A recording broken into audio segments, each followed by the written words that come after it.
t'avais prévu d'aller à Leclerc là. Oh là là.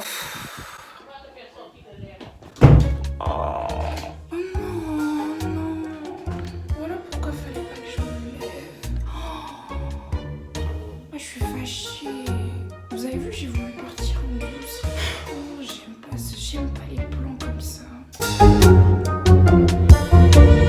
Bon, comme vous avez vu, les plans ont été complètement rebasculés. De toute façon, depuis hier, ils ont été rebasculés. À l'origine, aujourd'hui, c'est repos, donc je devais absolument rien faire. Mais bon, il fallait que je fasse les courses, comme je vous ai dit déjà. Et puis finalement, ma mère, à la dernière minute, elle a accepté d'aller à un mariage. Et donc aujourd'hui, je dois la déposer à ce fameux mariage. Ça veut même dire qu'il faut que je réinstalle Waze là. Il y a l'eau qui coule, ça veut dire que je peux pas aller dans la salle de bain. Ah, c'est froid. Les motifs sont archi froids. Ah oui, non mais c'est froid. Attendez. Ok, comme ça. Je peux même pas aller dans la salle de bain faire mes cheveux. J'ai mes chaussettes à prendre. Allez, go. Ah oui, je vous ai pas montré. J'ai mis du scotch du coup parce que ça tenait plus. L'histoire de la colle là, ça a pas marché.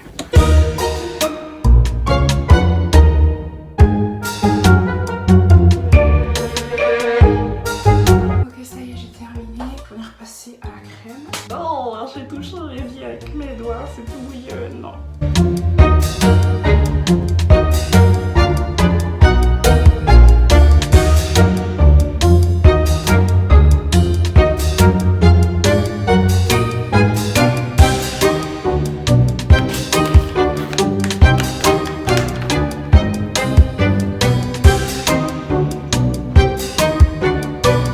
Il n'y a jamais assez de blush.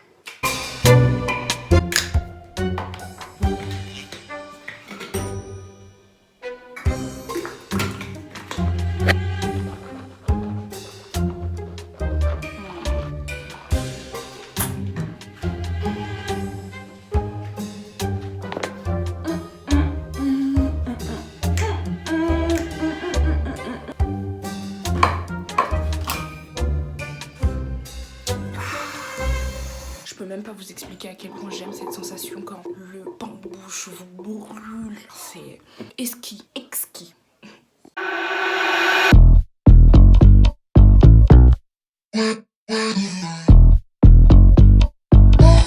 Dans 200 mètres, tournez à gauche. Merci. On se concentre sur le foie gras parce que j'ai peur qu'il y en ait. C'est bon. Nous allons pouvoir faire les courses dans la paix, la joie et la bonne humeur. Ok, le chauffage on éteint bien parce qu'à chaque fois après j'ai des problèmes de batterie, je comprends pas parce que je comme une idiote j'éteins pas là où il faut éteindre.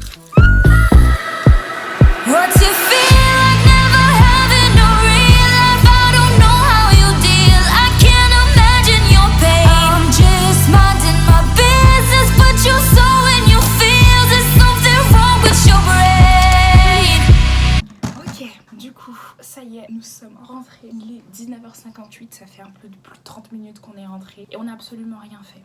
C'est-à-dire que là, je vais vous montrer, on a les sacs de courses qui sont posés par terre. Pourquoi? Parce qu'en fait, tout simplement, on était fatigués de la journée qu'on a passée. Il faut que je vous explique, ça a été un putain de périple. Pour expliquer, en gros, aujourd'hui, ma mère m'a demandé de la déposer à un événement où elle devait aller. Chose que j'ai fait, c'était pas prévu et je déteste les imprévus. Maintenant, malgré tout, bon, je l'ai fait. Il faut savoir que moi, avec ma voiture, en réalité, je roule pas tant que ça. Les seuls trajets que je fais, c'est en fait pour aller à la gare et ensuite pour faire les courses, tout simplement. C'est uniquement pour ça que j'utilise ma voiture. Ça fait un petit moment que je n'avais pas fait de longs trajets, des trajets que j'ai pas l'habitude. Là, on est actuellement en décembre 2022. La dernière fois que j'ai fait un long trajet, ça doit remonter à plus de 6 mois. Vraiment, parce que encore une fois, je fais pas des longs trajets. Donc là, j'en avais pour 30 minutes de route. Dès le départ, ça sentait le roussi. Je suis dans la voiture, je réinstalle Waze, je tape l'adresse et en fait, ça charge, charge l'itinéraire. Je me dis, bon, ça commence bien. Je sors de la place dans laquelle je suis. Je sors du coup de la place dans laquelle est-ce que je suis et on démarre. Il me dit toujours pas si je dois tourner à gauche ou à droite. Je me dis, bon, ok. Finalement, je me dis, tu sais quoi, tu tournes à gauche et puis voilà, tu iras prendre l'autoroute. C'est ce que je fais.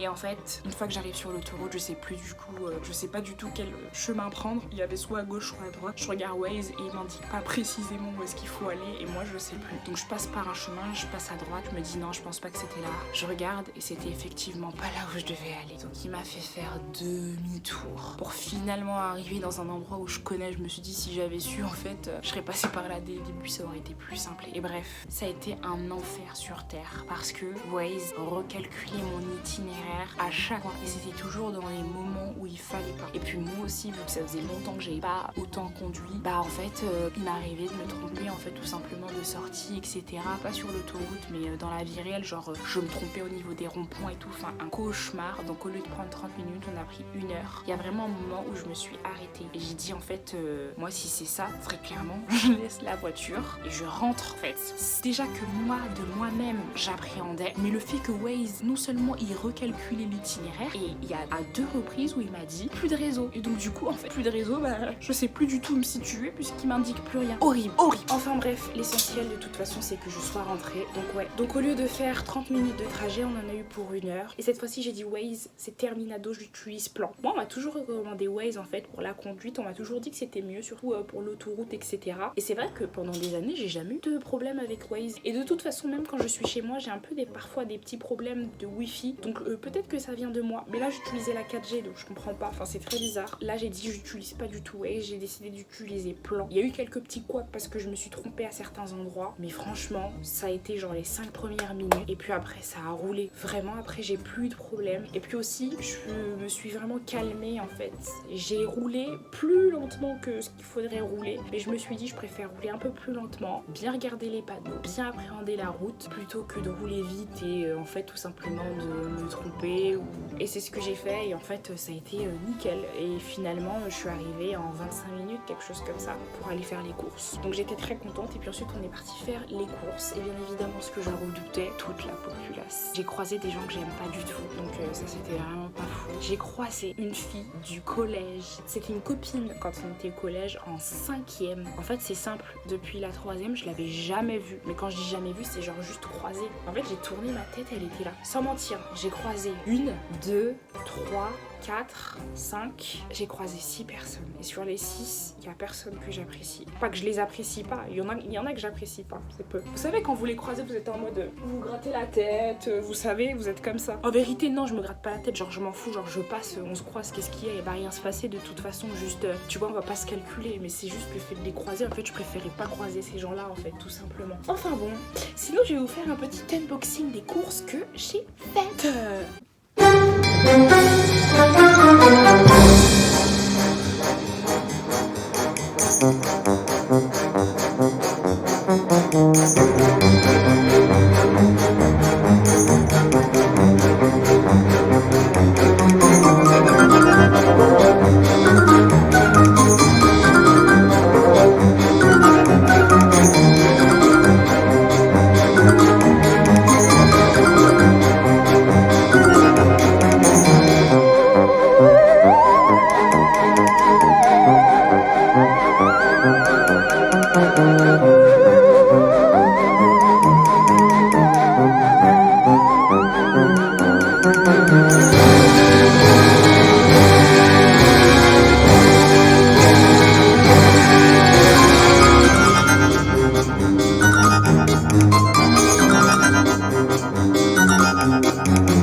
Attends, mais où est-ce qu'ils sont les couteaux à huîtres? Enfin, le couteau à huîtres, j'en avais acheté un.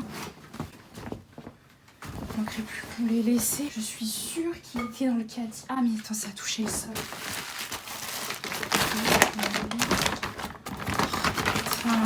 Je me disais que c'était trop beau pour être vrai. Ah non, c'est le dernier sac.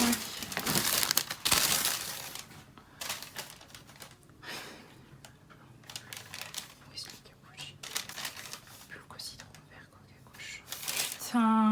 Il n'y a pas le couteau, on l'a pas pris.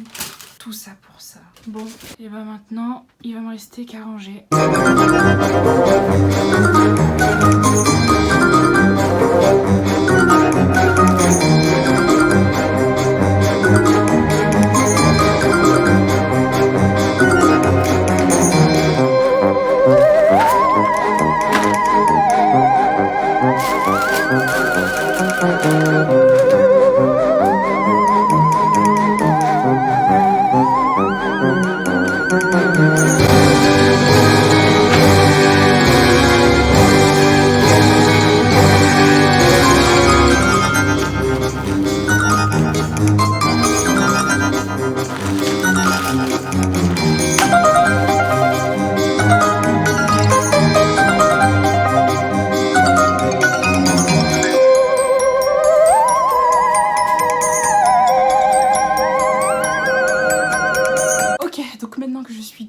J'ai fini de ranger les dernières choses, je l'espère, à ranger. Il va falloir que je mange et tout à l'heure en rangeant, je me suis rendu compte qu'il me restait un truc qui date d'avant-hier. Ça va, avant-hier, c'était il y a pas trop longtemps non plus. C'est un petit panini, donc panini, poulet, cheddar et l'Erdammer. En fait, l'Erdammer, c'est la marque, mais on dit tous, on sait même pas c'est quoi le vrai fromage. Mais en tout cas, l'Erdammer, du coup, avec des petites épices forcément. Et du coup, en fait, en vous parlant, je viens de réaliser qu'il me reste aussi normalement des restes de burger d'hier. Je suis trop contente. En fait, le burger d'hier, il y en avait deux. J'ai mangé le premier, c'était du coup le cheeseburger. Et là, il me reste la moitié de Big Mac. J'ai pas du tout tout mangé parce que, Dieu merci, j'étais rassasiée. Mais donc là, ça va être mon premier repas de la journée. Et je voulais... Il est quelle heure ? Oh, je voulais attendre un petit peu histoire que ce soit mon repas du dîner. Je m'approche parce que je vous vois plus. Là, je vous vois bien. Vous voyez, là, je vois moyennement. Là, je vois plus. Genre, là, je vois pas du tout. Là, c'est flou. Là, c'est flou. Là, c'est flou. Là, c'est flou. Là, ça va. À partir de là, je commence un peu à vous voir. Et je vais vous montrer. Voilà, c'est seulement à partir de là que je peux vous voir. Bref, je voulais attendre un petit peu avant de manger pour que ce soit mon repas du soir. Mais finalement, il est déjà 20h33. Le temps que ça chauffe, il sera 21h. Donc, c'est parfait. Let's go! Je vais venir chauffer dans l'assiette même. Je pense que ce sera beaucoup plus simple. J'ai ouvert ça n'importe comment. Vous voyez, quelqu'un qui me laisse un papier comme ça, je peux péter un câble. Et là, je vais le faire. Non, je rigole, je vais pas le faire, je le jette quand même. Bon, en attendant, j'ai peur si je vais dans mon lit de m'endormir. Ces derniers temps, je me remate la série Friends. Il faut sachez que, s'il vous plaît, la team premier degré, s'il vous plaît, détendez-vous. Il faut sachez que j'ai pour habitude de ne jamais regarder deux fois les mêmes séries parce qu'une fois que je l'ai vue une fois, ça suffit, j'ai plus besoin de la revoir. Et là, en fait, Friends, de toute façon, c'est une série à l'origine qui passait très souvent à la télé. Quand j'étais petite, quand il y avait des épisodes, je regardais, ça me dérangeait pas. Et en grandissant, je crois que Friends, c'est la seule série que j'ai déjà re-regardée. J'aime bien Friends, mais ça a jamais été non plus the série pour moi, vous comprenez, même si que je trouve que, en fait, non, je vais pas mentir, j'aime beaucoup Friends. Maintenant, si je dois si, je pense qu'elle, en fait, j'allais dire des conneries, j'allais dire que, en fait, j'aime beaucoup Friends, mais dans le top des séries que j'ai, elle est très haute, la série, mais je suis pas non plus une fana de la série. Je sais qu'il y a des gens qui sont fana de la série, et c'est en fait pour vous expliquer que j'avais re-regardé une première fois à nouveau la série. C'était sur Netflix quand ils l'avaient diffusée. Je l'avais regardé, il me semble, en anglais. J'avais pas tout regardé, j'avais regardé quelques saisons et j'avais trouvé ça chouette. Et là, du coup, récemment, c'était en octobre, il y a l'acteur Matthew Perry qui est décédé. Et à l'origine, moi, Matthew Perry, donc Chandler, c'était mon personnage que j'aimais le moins. Non pas que je l'aimais pas, mais je sais pas comment vous expliquer, je le trouvais un peu lourd, un peu bof. Et je me disais, oh là là, lui, franchement, il me saoule. Vraiment, pas que je l'aimais pas, mais on peut pas dire que je l'aimais bien non plus, vous comprenez? Et en fait, il est décédé en octobre, et c'est vrai que ça m'a beaucoup choquée parce que, ok, ils ont tous la cinquantaine. Déjà, le fait de dire qu'ils ont la cinquantaine, ça me surprend. Ils sont maintenant un peu plus âgés, voilà. Mais de là à mourir, ça m'a vachement surpris. Et forcément, le fait de voir qu'il était décédé, ça m'a donné un peu envie de m'intéresser à sa vie, puisque j'ai découvert, c'était via les réseaux sociaux, que les gens disaient mais il était sobre, etc. Et je savais même pas qu'il avait des problèmes de santé. C'est pour ça que je vous dis, j'aime bien la série Friends, mais une série, quand je l'aime vraiment, c'est je finis et je vais les suivre sur les réseaux sociaux. Après, quand même, je suis en train de parler d'une série qui a été tournée, je ne le savais même pas, en 94. Vous savez, moi, je pensais sincèrement que Friends avait été tourné dans les années 2000, genre 2000 2003, 2004. Et je pensais même que quand je regardais la série, du coup, moi ça a été 2007, 2008, 2009, je pensais qu'il tournait encore, alors que pas du tout. La série, elle a été tournée de 94 à 2004. J'ai découvert donc qu'il avait eu des addictions, etc. Je m'étais dit, ah bon? Et ça m'a donné envie de m'intéresser à lui. Je suis allée sur son compte Instagram et j'ai trouvé qu'en tout cas, les derniers posts qu'il a publiés étaient très étranges. L'intégralité de ses posts Instagram, il y en a pas beaucoup, il y en a une centaine, c'était pour faire la promotion de produits. Soit c'était des t-shirts de Friends, donc du merch, soit c'était pour parler de son livre. Et les 7 dernières publications qu'il a fait sur son Instagram sont très, mais vraiment je vous dis très bizarres. Quand j'ai vu les posts Instagram, je me suis demandé est-ce que c'était pas un suicide, parce qu'à l'origine on n'avait pas encore détecté les causes de sa mort. Donc à ce moment-là, moi quand je vois ces posts, je me dis ce serait pas un suicide parce que c'est très bizarre. Il y avait des photos de Batman, je vais essayer de vous les retrouver. En fait, le fait de voir ça, ça m'a inquiété, ça m'a rendu triste aussi et je me suis dit j'ai envie de lire son livre. Le livre de Matthew Perry, c'est Friends, Lover and the Big Terrible Things, donc c'est Friends, les amours et cette chose terrible. Honnêtement, je n'attendais pas grand chose parce qu'encore une fois, comme je vous l'ai dit, je l'aimais bien. Enfin, je l'aimais pas. Oh, je sais pas comment expliquer. J'étais neutre, tout simplement. J'étais neutre avec ce personnage, donc je m'attendais pas à grand chose de sa biographie. J'ai été très étonnée parce que quand j'ai téléchargé la biographie, elle faisait que 300 ou 400 pages, quelque chose comme ça. Pour une biographie, c'est très peu. Et sur le téléphone en plus. Ça veut dire que sur l'ordinateur, donc en version même réelle, les pages, il doit y en avoir un peu moins. J'ai lu la biographie et elle m'a transpercée.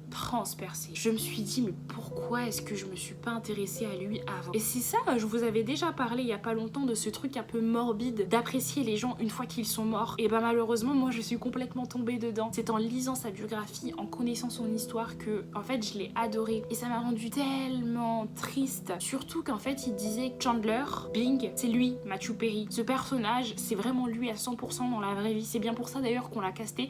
Et c'est bien pour ça d'ailleurs que tous ses amis acteurs qui ont postulé pour le rôle de Chandler Bing venaient le voir en lui disant hey, tu corresponds parfaitement à Chandler, est-ce que tu peux m'aider à m'entraîner pour le casting? Et en fait j'ai découvert que l'humour qu'il utilisait comme ça parfois de façon un peu sarcastique, c'était en fait pour cacher un peu toutes les blessures qu'il avait. En fait il m'a bouleversée et puis du coup j'ai découvert l'addiction qu'il avait, donc il est devenu addict aux médicaments et franchement ça c'est un truc, je l'avais déjà vu avec Françoise Sagan, je sais pas si vous connaissez l'autrice Françoise Sagan, qui elle aussi était une autrice française qui était devenue complètement addict aux médicaments et les deux, ils ont la même particularité, c'est qu'ils ont eu un accident tous les deux. C'est un truc banal, on leur a donné des médicaments. De l'accident, à chaque fois ils étaient très jeunes, genre la vingtaine. Françoise Sagan, il me semble qu'elle avait 18 ans et Matthew Perry devait avoir 24 ans, un truc comme ça quand il avait pris pour la première fois ses médicaments. Donc de leur vingtaine jusqu'à leur décès, pendant plus de 30 ans, ils étaient tous complètement addicts à ces médicaments. Quand j'ai lu dans la biographie de Matthew Perry qu'il prenait plus de 50 pilules par jour, j'ai été tellement scotchée. 50 pilules par jour. Et le pire c'est que bon là Françoise Sagan c'est en France, mais Matthew Perry aux États-Unis c'est encore plus chaud parce que les médicaments aux États-Unis, ce n'est pas la première fois que j'en entends parler, ils sont surpuissants.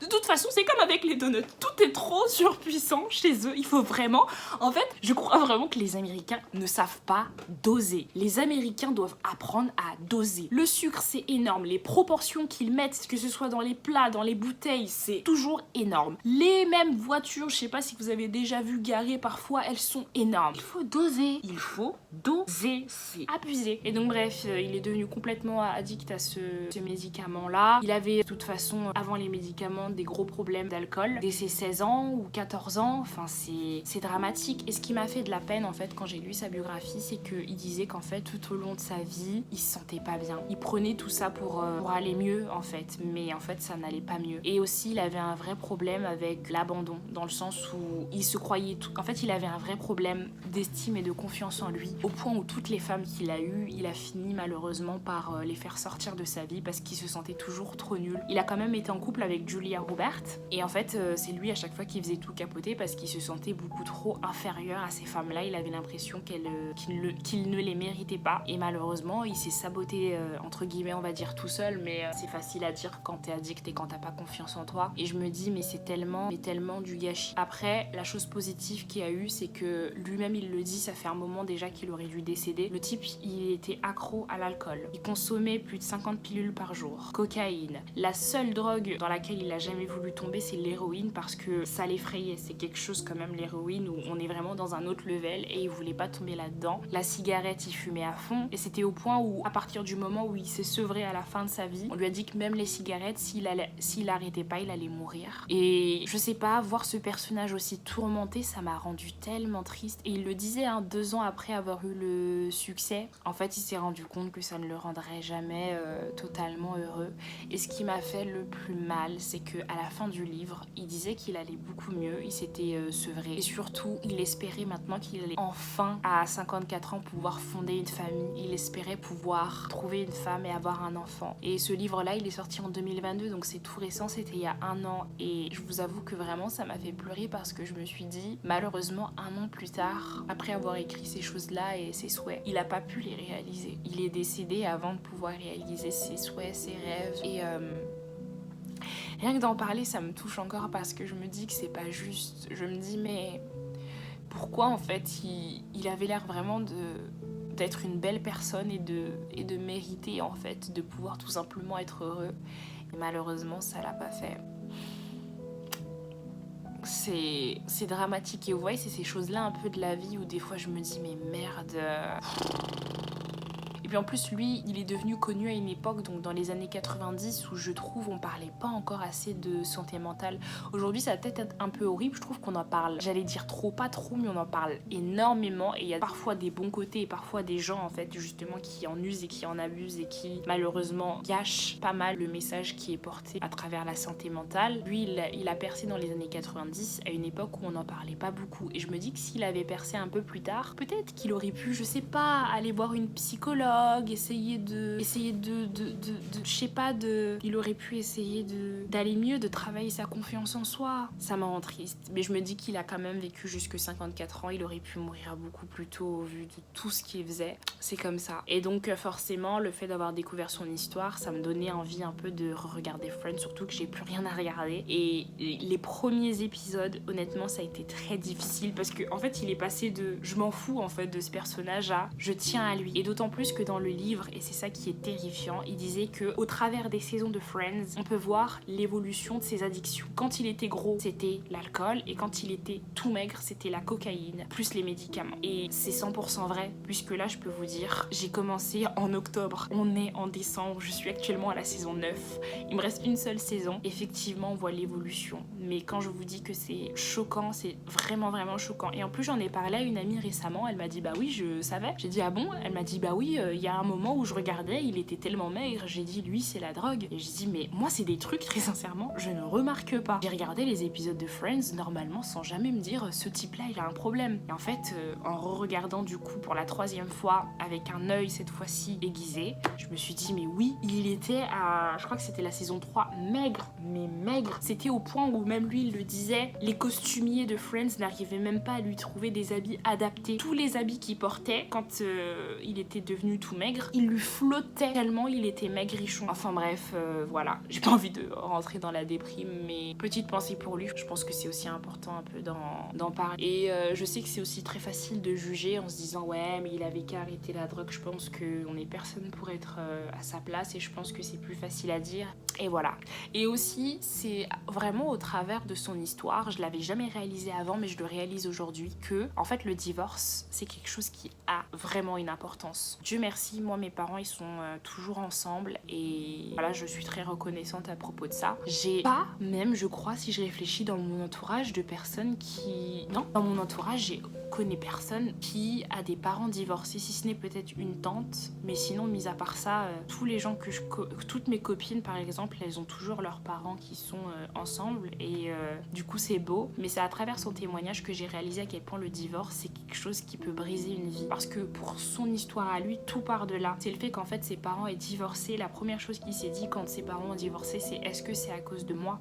Puis ensuite son père est parti à Los Angeles, il est resté avec sa mère, mais sa mère en fait elle travaillait pour le premier ministre canadien. Elle était pas souvent là. Et donc en fait, le fait qu'elle soit pas souvent là, ils se disaient mais est-ce que c'est parce qu'elle cherche à me fuir? Puis ensuite, sa mère a reconstruit sa vie. Et le fait d'être le seul, on va dire, demi-frère, puisque tous les autres frères et sœurs étaient vraiment vrais frères et vraies sœurs, bien que ce mot vrai ne veut rien dire, ça l'a marqué. Il se sentait être l'intrus. Donc après, il est parti vivre chez son père et en fait, toute sa vie, il le dit, s'est senti être un intrus. Et c'est en lisant son histoire, parce que même à 50 ans, il parlait encore du divorce, où je me suis dit, mais waouh, c'est quelque chose qui marque. Et en fait, il faut vraiment faire attention aux choix de partenaires qu'on fait dans la vie. Ça, je le savais déjà, mais en fait, surtout quand tu veux fonder une famille, il faut vraiment bien y réfléchir à 2 fois. Parce que le divorce, ce n'est pas du tout une blague. Et c'est à cause de ça que ces problèmes de confiance en lui ont commencé et que ça l'a poursuivi. Voilà. Sur ce, je parle et je vais regarder. Qu'est-ce que je vais regarder? Je vais aller voir sur YouTube. Je vais aller voir un peu là sur YouTube du coup. Ah bah, qui apparaît l'épisode de Friends que j'ai fini de regarder. C'était hier du coup. Alors, on va venir... Les petites publicités en streaming, c'est très gênant. On va venir regarder sur YouTube s'il n'y a pas de vidéos. Je le dis tout le temps, mais très sincèrement, depuis quelques années, YouTube, c'est un peu mort. Et ce qui est drôle, c'est que, en fait, il va y avoir un jour où il n'y a absolument rien. Et il va y avoir un jour où tout le monde va sortir ses vidéos en même temps. Donc tu les binge-watch et puis après, t'as plus rien à regarder. C'est un peu relou. I ask myself a week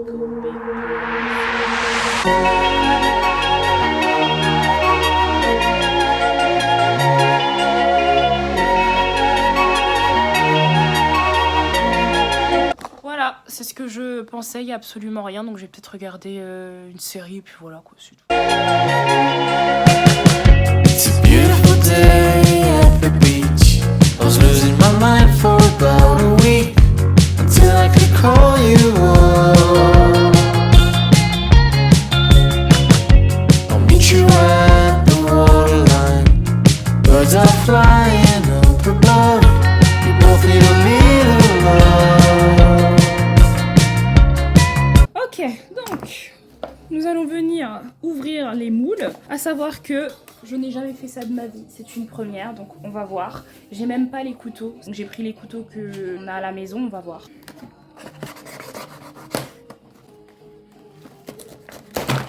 Oh, oh, ils sont bien froids, ça va. Pourquoi c'est un peu vert, j'ai peur. Ils sont beaux, mais il y en a certains où c'est un petit peu vert. Je sais pas si ça va se voir, j'ai peur. Vous savez, avec tout ce qui s'est dit là ces derniers temps... Ok, venir prendre un torchon, venir prendre une huître, je sais pas du tout même dans quel sens est-ce que ça s'ouvre, j'arrive même pas à voir où est l'ouverture. En fait, j'avais vu juste une petite vidéo, il fallait mettre le couteau entre, vous voyez l'ouverture, ah, et après il faut venir jouer comme ça un petit peu, jusqu'à ce que ça s'ouvre. Mais... faut que j'aille regarder des tutos là. Ok, on se retrouve, j'ai regardé un petit tuto. On va voir si ça marche. Je crois avoir trouvé l'entrée. J'ai pas voulu le faire sans filmer. Ok, là, tac, tac, tac. Normalement, elle est vivante, donc elle est censée s'ouvrir, bouger un peu. Ou bien c'est moi qui suis trop brusque. Et elle s'ouvre un peu. Ok, et après, dès qu'elle est ouverte, normalement, il faut venir... Ça y est, j'ai... Ah, et là, je suis censée venir tuer le nerf. En espérant que c'était le bon côté. Non, je crois pas que je l'ai encore tué.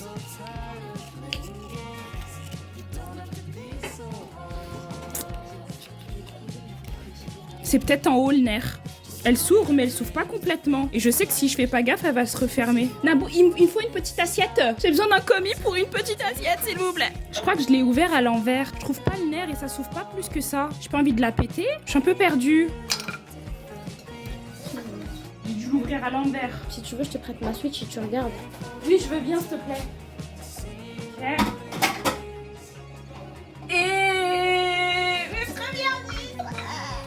Ok. Est-ce qu'il y a des glaçons? Oui, mais ils sont pas cassés. Ouais, j'aimerais bien quelques glaçons pour qu'elle meure. Comme ça, j'en ouvre quelques-unes. Et après, on va manger. Je vais sentir l'odeur parce que non, ça va, hein. J'ai eu un peu peur. Ici, c'était un peu vert, mais ça a l'air d'aller. Ça sent bon. Ok, on est parti chercher des glaçons. Je vais venir gentiment poser mon huître jusqu'ici. Ça rejette de l'eau, donc c'est bon signe. J'avais lu que si ça rejette un peu d'eau, ça veut dire qu'elle est encore vivante. Du coup, qu'elle crache l'eau. Maman, tu vas goûter les huîtres? quoi? En fait, on a goûté qu'une seule fois les huîtres, c'était en 2019 quand mon oncle il nous en a ramené. Et puis ensuite, on n'a plus jamais regoûté parce que bah on n'en a pas racheté. Et ma mère, elle a pas aimé, ma soeur, je crois qu'elle a pas aimé. Et moi, par contre, j'ai adoré. C'est ma mère qui a suggéré le fait qu'on achète des huîtres. J'allais pas refuser quand même, j'ai acquiescé forcément. Voilà, je vais me régaler. Et d'ailleurs, il faut que je me dépêche parce qu'il est 20h11 et en vrai, j'ai été invitée à 21h. Mais je pense pas que je vais venir à 21h. Non pas que je sois une retardataire, je vous vois venir. Comme vous pouvez le constater, il est 20h11 et je suis maquillée, coiffée, habillée. Bon, il y a mon pas de pyjama, mais voilà. Mais c'est juste que à chaque fois tu viens à l'avance et au final t'es tout le temps le premier et t'attends et voilà, donc je préfère venir cette fois-ci un peu plus tard, genre 21h30. Merci maman. Donc je vous donne l'astuce, du coup, j'ai ouvert une huître, je me prends pour une maître huîtrière. On vient prendre l'huître comme ceci, et ensuite on vient chercher l'ouverture. Donc moi je vais le faire de ce côté-là, je vais venir chercher l'ouverture, je pense que c'est ici. On va voir si c'était un coup de chance ou si... Aïe, faut que je fasse gaffe, fort de question que je m'ouvre pour des huîtres, surtout si je tombe malade après. Je vais essayer là, tiens, voilà. Et là, c'est... Ouh. Ok, et là... Boum! Je sais pas où il est le nerf, je suis en train de le détruire. Ah, bah je crois pas que j'ai élevé le nerf, mais je l'ai bien arraché, ça a marché. Je suis trop contente. Avant, j'ai ouvert ma deuxième huître. Je sais pas, je pense que je vais en faire 10. Voilà, le tout c'est en fait de pas être là comme ça, parce que sinon... En plus avec moi, là je préfère éviter, il faut vraiment venir prendre sa main et la mettre au ras du couteau. Là j'ai l'impression que c'est le début d'une ouverture. Dès que vous sentez que ça va rejeter de l'eau, c'est que vous êtes sur la bonne voie. Ouf, oui, comme ceci. On vient jouer. Sésame, ouvre-toi ma belle. Tout va bien se passer, en plus elle est vivante. En vrai c'est un peu méchant la pauvre. Tout va bien se passer ma belle, ouvre-toi. J'ai juste envie de te goûter un tout petit peu. Voilà, et là, vite. Bien sectionné. Elle rejette pas mal d'eau.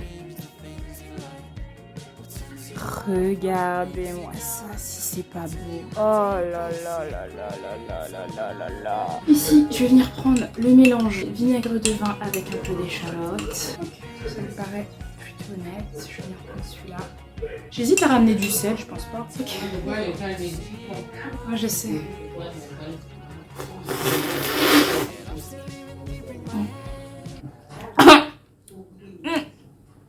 Le vinaigre, c'est pas pour les faibles, hein. Le vinaigre que j'ai pris là.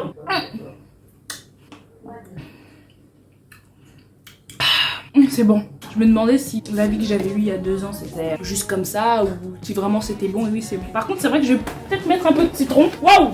Je suis partie chercher du citron et je me suis dit que j'allais rajouter aussi un peu de crème de basilic. Ça devrait pas faire de mal. En fait, j'avais plus du tout l'habitude. J'étais là genre, viens. Elle voulait pas venir.